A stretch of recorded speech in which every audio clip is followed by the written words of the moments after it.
Hello students, this is the second video and audio notes of the chapter life processes, and today we will discuss about the human digestive system. Now the human digestive system is also known as alimentary canal. Now the first organ or the first component of the digestive system where the digestion of food start is the mouth.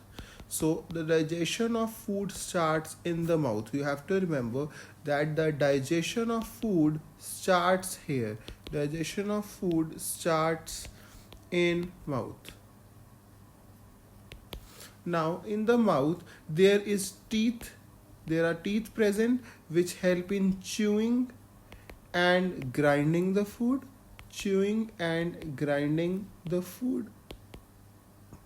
And there are also presence of tongue which helps in rolling and tasting of the food.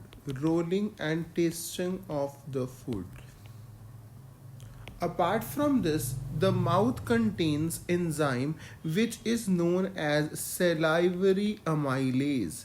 Mouth contain enzyme which is known as salivary amylase. This salivary amylase is present in the saliva in the mouth. The other name of salivary amylase is pepsin. Now, the first enzyme which is present in the mouth is salivary amylase.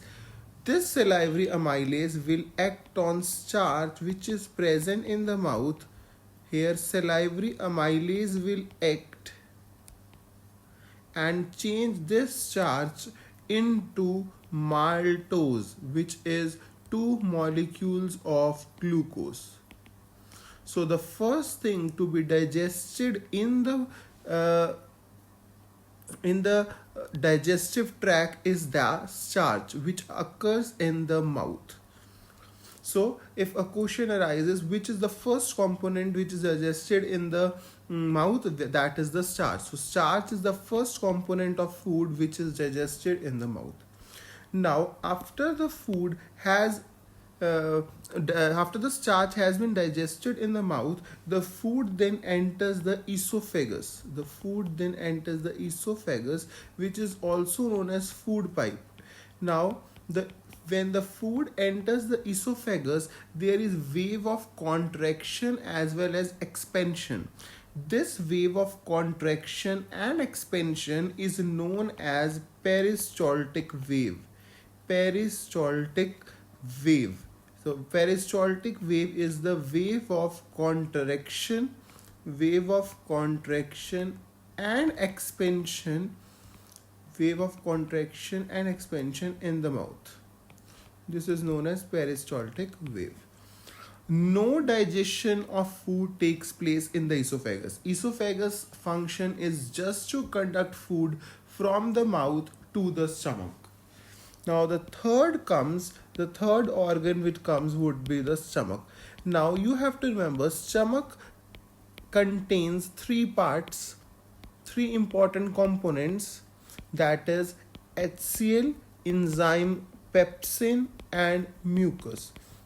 Now what is the function of mucus present in the stomach? Now since stomach contains this HCl, so in order to protect the stomach from the HCl, there is a lining of mucus. So mucus, it protects the stomach from the harmful HCl. It protects the stomach wall from the harmful HCl. That is the function of mucus. Now HCl, what it does, now this enzyme which I have written, pepsin, is not present in the active form in the stomach. It is present in the form of pepsinogen. Now, in order to convert this enzyme into active form, that is pepsin, it has to be acted upon by HCl. So HCl converts inactive pepsinogen into active pepsin. Then the second function of HCl is to kill any microbe which enters the stomach, to kill microbe which enter the stomach, through food. If any microbe, if any bacteria enters the stomach through food, it would be killed by HCl. Now the third one is the what is the role of enzyme pepsin? Now pepsin will act on proteins. Pepsin will act on proteins and convert it into peptones and peptides. Peptones and peptides. So pepsin will act on proteins and convert it into peptones and peptides. So the further lecture would be continued in the video 3.